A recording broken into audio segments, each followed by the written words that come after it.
ओम शांति। आज के 14 मई 2022 আমরা শুনছি প্রাত সাকার বাংলা মুরলি। আজকের মহাবাক্য, এই মহাবাক্যে বাবা বলেছেন, মিষ্টি বাচ্চারা, শরীরের নির্বাহের জন্য কর্ম করো, কিন্তু কমপক্ষে 8 ঘন্টা বাবাকে স্মরণ করে সমগ্র বিশ্বকে শান্তির দান দাও। নিজ সমান বানানোর সেবা করো। এই ব্রাহ্ম জীবনে এতটুকু কর্তব্য কর্ম আমাদের করাই উচিত এবং এই দুনিয়াকে পরিবর্তন করার জন্য, বিশ্ব কল্যাণ করার জন্য এই ব্রাহ্মণকে স্বয়ং ভগবান আমাদেরকে নিযুক্ত করেছেন। প্রশ্ন, সূর্যবংশী কুলে উচ্চ পদ প্রাপ্ত করার পুরুষার্থ কী, তা আমাদের একান্ত জানা প্রয়োজন। সেই হিসেবে আমাদের পুরুষার্থ করা প্রয়োজন। উত্তর ভগবান বলছেন, সূর্যবংশী কুলে উচ্চ পদ প্রাপ্ত করার জন্য বাবাকে স্মরণ করো, আর তো অন্যদেরকেও করাও। যত সদর্শন চক্রধারী হবে এবং অন্যদেরকে বানাবে, ততই উচ্চ পদ প্রাপ্ত করবে। নাম্বার 2, পুরুষার্থ করে পাশ উইথ অনার হও। সম্মানের সহিত পাশ করো। এমন কোনো কর্ম করবে না যাতে দণ্ড ভোগ করতে হয়, ধর্মরাজের সাজা খেতে হয়। দণ্ড ভোগ করলে পদ ভ্রষ্ট হয়ে যাবে। তো সর্বাঙ্গীন উচ্চ পদ পেতে গেলে সর্বাঙ্গীন উচ্চ কর্ম করতে হবে। আজকের গীত, এই পাপের দুনিয়া থেকে নিয়ে চলো যেখানে সুখের শান্তির দুনিয়া আছে। ওম শান্তি। এ হলো বাচ্চাদের প্রার্থনা ভগবানের প্রতি। কোন বাচ্চাদের? যারা এখনও জানে না। তোমরা বাচ্চারা জেনেছ যে এই পাপের দুনিয়া থেকে বাবা আমাদের পুণ্যের দুনিয়ায় নিয়ে যাচ্ছেন, অর্থাৎ শোকধামে নিয়ে যাচ্ছেন, সত্যযুগে নিয়ে যাচ্ছেন, যেখানে সদা আরামই আরাম, সুখী সুখ, আনন্দই আনন্দ, দুঃখের কোনো নাম নিশান থাকবে না। এখন নিজেকে প্রশ্ন করো যে আমরা ওই সুখধাম থেকে এই দুঃখধামে কিভাবে চলে এসেছি? কে আমাদেরকে বানিয়েছে? এই কথা তো সবাই জানে যে ভারত হলো প্রাচীন দেশ, ভারতেই সুখধাম ছিল, ঠিক না? এক ভগবান, তো ভগবতীদের রাজত্ব ছিল, লক্ষ্মীনারায়ণের রাজত্ব ছিল, শোকে সম্পত্তিতে ভরপুর ছিল। গড কৃষ্ণ, গডেজ রাধে বা গড নারায়ণ, গডেজ লক্ষ্মী রাজত্ব করতেন। এইভাবে 8 জোড়া রাজত্ব করেছে, সবাই জানে। এখন আবার ভারতবাসী কেন নিজেকে পতিত ভ্রষ্টাচারী বলে, কেন ভগবানকে ডাকে? জানে যে ভারত সোনার পাখি ছিল, পারসনাথিনীদের রাজত্ব ছিল। তাহলে এমন ভ্রষ্টাচারী অবস্থা হলো কি করে? কে বানিয়েছে? কে আমাদের এই তো পরম কাঙ্গাল অবস্থা করে দিয়েছে? তো ভগবান এসে এখন বোঝাচ্ছেন, বাচ্চারা, তো আমার জন্ম এখানে হয়েছে তোমাদের জন্য। তোমাদের মতো আমাদের জন্ম হয়নি, আমার জন্ম অন্যরকম, কিন্তু আমার জন্ম হলো দিব্য জন্ম। তোমরা জানো বাচ্চারা, তো আমরা হলাম শিব বংশী এবং প্রজাপিতা ব্রহ্মা কুমার কুমারী। আমাদের শরীরও আছে, আত্মাও আছে। তাই ভগবান বোঝাচ্ছেন, বাবা বোঝাচ্ছেন, সর্বপ্রথমে একটি কথা জিজ্ঞাসা করবে সকলকে, যে গডফাদারের পরিচয় কি জানো? যদি না জানো তাহলে এখানে বসো, আমরা তোমাদেরকে এই পরমপিতা পরমাত্মার উপহার দিচ্ছি, পরিচয় দিচ্ছি। তারা বলবে, ফাদার, তাহলে কি সম্বন্ধ কি জিজ্ঞাসা করছো? ফাদার তো ফাদারই, তিনি তো পিতাই। তো শিব বংশী তো সব আত্মারাই, তা তো বটে, সবাই তো ব্রাদার্স হলো, তাই না? সাকার প্রজাপিতা ব্রহ্মার সঙ্গে কি সম্বন্ধ আছে তা কি জানো? তখনও সবাই বলবে, তো প্রজাপিতা ব্রহ্মা মানে পিতা, তাই না? তো যাকে আদিদেব বলা হয়। তো বাস্তবে কিছু কিছু কথা শাস্ত্রে শুনে এসেছে, কিন্তু তার আধ্যাত্মিক রহস্য এ শাস্ত্রে কোনো বর্ণন নেই। কেউ এখন পর্যন্ত জানে না, স্বয়ং ভগবান যতক্ষণ না পর্যন্ত তা শিক্ষা দিচ্ছেন। শিব হলেন নিরাকার পিতা। উনি তো ইমমর্টাল, উনি অজর, অমর, অবিনাশী। আত্মা হলো ইমমর্টাল, আত্মারও কোনো মৃত্যু নেই। বাকি সাকার এক শরীর ত্যাগ করে তো অন্য শরীর ধারণ করে। এটাই হলো পৃথিবীর চিরন্তন সত্য। নিরাকাল হলো শিববংশী, আত্মা হিসাবে আমরা ভাই ভাই। তো কুমার কুমারী, তো আত্মাকে বলা হবে না, আত্মাদের কুমার কুমারী ভাব থাকে না। আত্মা হলো নিরাকারী, কোনো শরীর নেই, কোনো চেতনা নেই। তো প্রজাপিতা ব্রহ্মার সন্তান হলে তখনই বাস্তবে কুমার কুমারী হয়, আমাদের শরীর প্রাপ্ত হয়। তো প্রথম থেকেই শিব বংশিত সবাই আমরা আছি।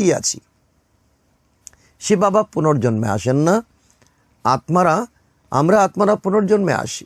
এক শরীর ত্যাগ করে অন্য শরীর ধারণ করি, তো ফিমেল শরীর ত্যাগ করে মেল শরীরে আসি। আচ্ছা, তোমরা যে পুণ্য আত্মা ছিলে, তাহলে পাপ আত্মায় পরিণত কী করে হলে? তো ভগবানকে তো জানো না, ব্রহ্মাকেও জানো না, তো নিজের জন্মের হিসাব কি জানো? বাবা বলেন, তোমরা ভারতবাসীরা নিজেকে নিজেই চর মেরেছ।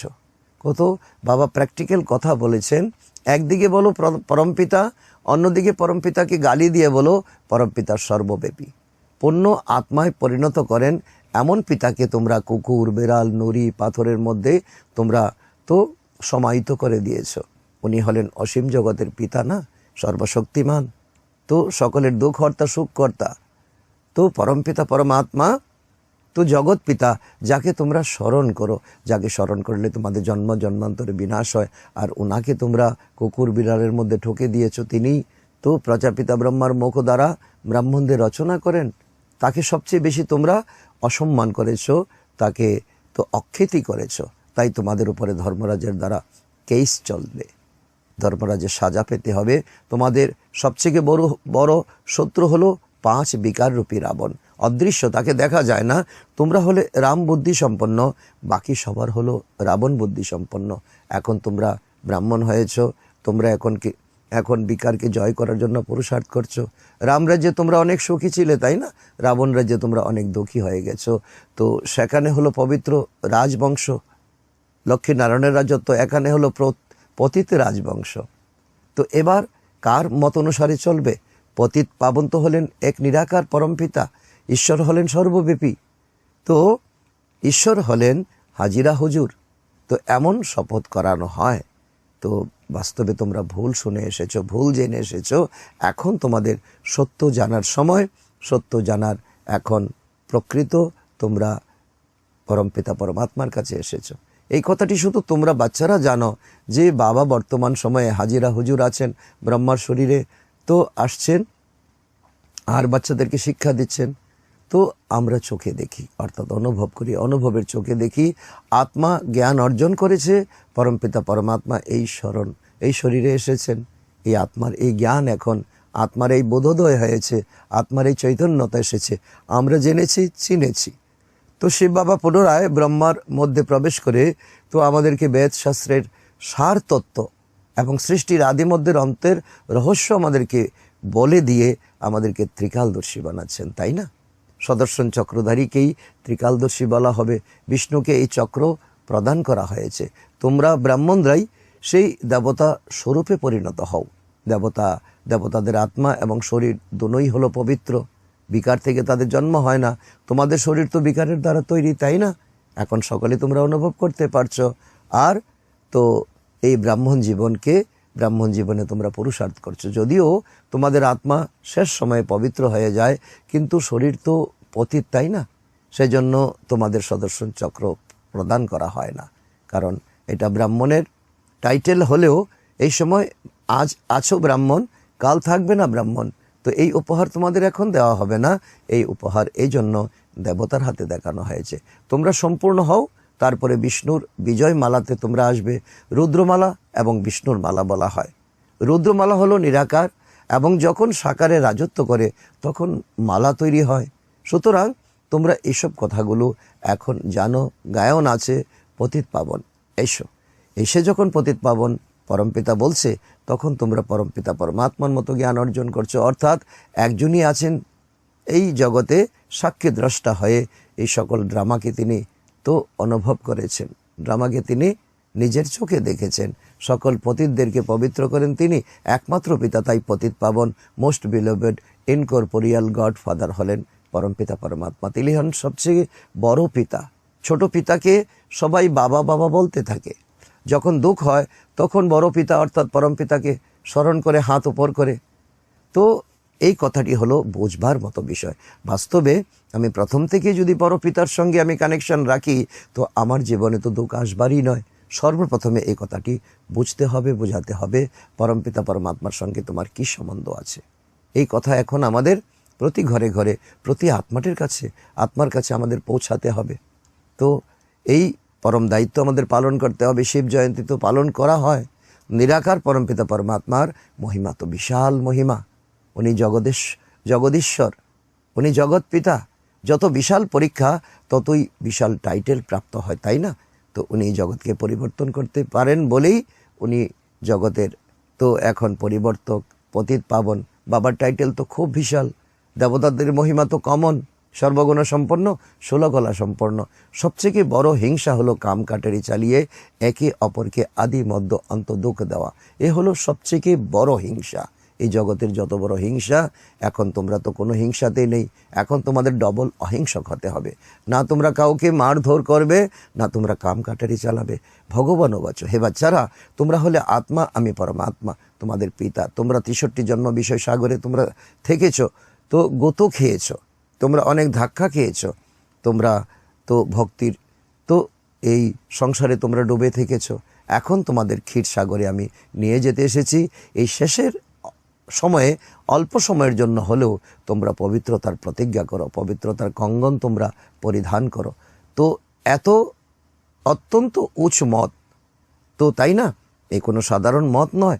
তোমরা তো বলে থাকো আমাকে পবিত্র বানাও, তো সেই জন্য তো তোমাকে এগিয়ে আসতে হবে, প্রতিজ্ঞা করতে হবে। পবিত্র আত্মারা মুক্তিতে বাস করে। সত্যযুগ হলো জীবন মুক্তি।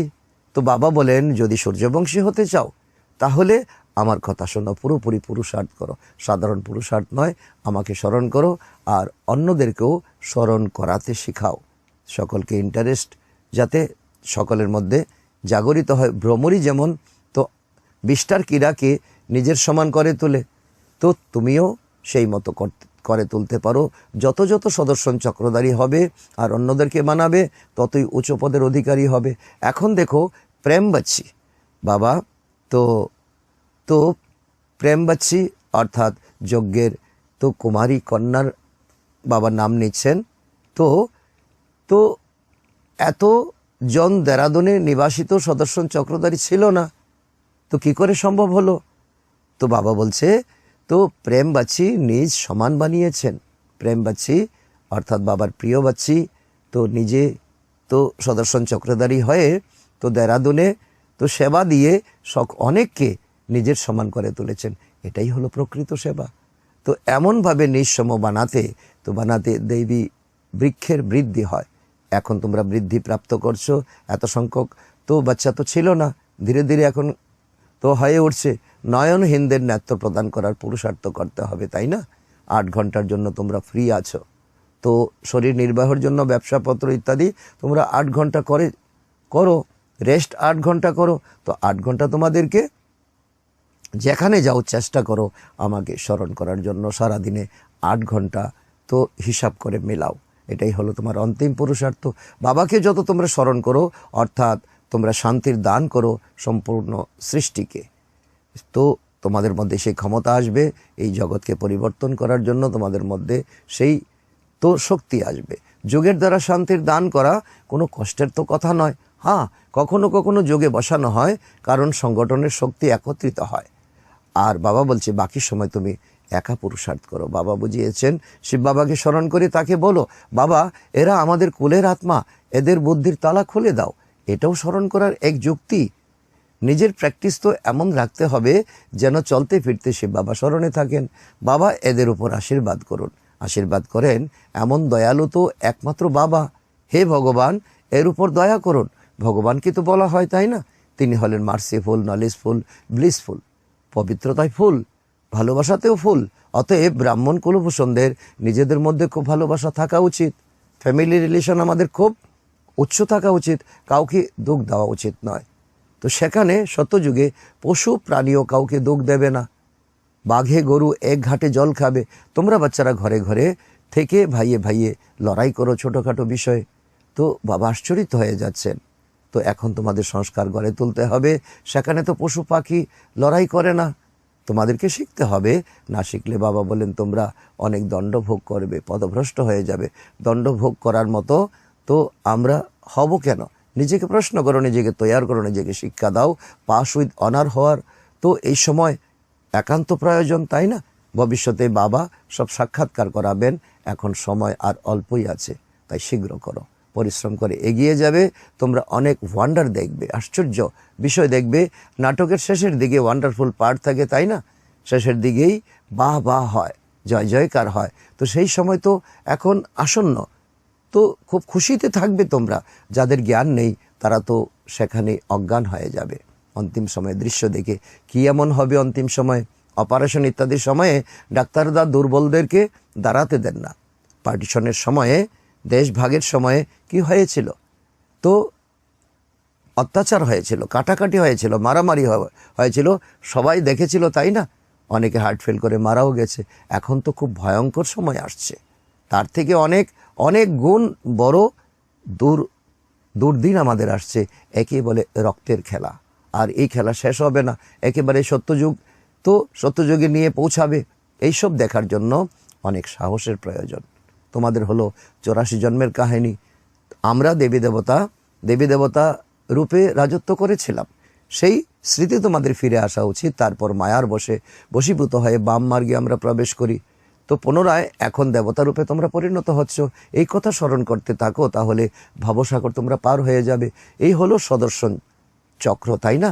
আচ্ছা, মিষ্টি মিষ্টি হারানিধি বাচ্চাদের প্রতি মাতা পিতা বাপদাদার স্মরণের স্নেহ সমন আর সুপ্রভাত। আত্মাদের পিতা ওনার আত্মারূপী বাচ্চাদেরকে জানাচ্ছেন নমস্কার। আমরা আত্মারূপী সন্তানরা আমাদের মাতা পিতা বাপদাদা, তো সকলকে জানাই স্মরণের স্নেহ সমন এবং সুপ্রভাত। ধারণার জন্য মুখ্যসার 1 নম্বর, বাবার সমান সর্বগুণে ফুল হতে হবে। নিজেদের মধ্যে খুব ভালোবাসা সহকার তো রাখতে হবে, সহযোগ রাখতে হবে। কখনো কাউকে দুঃখ দেবে না। চলতে ফিরতে বাবাকে স্মরণ করার প্র্যাকটিস করতে হবে।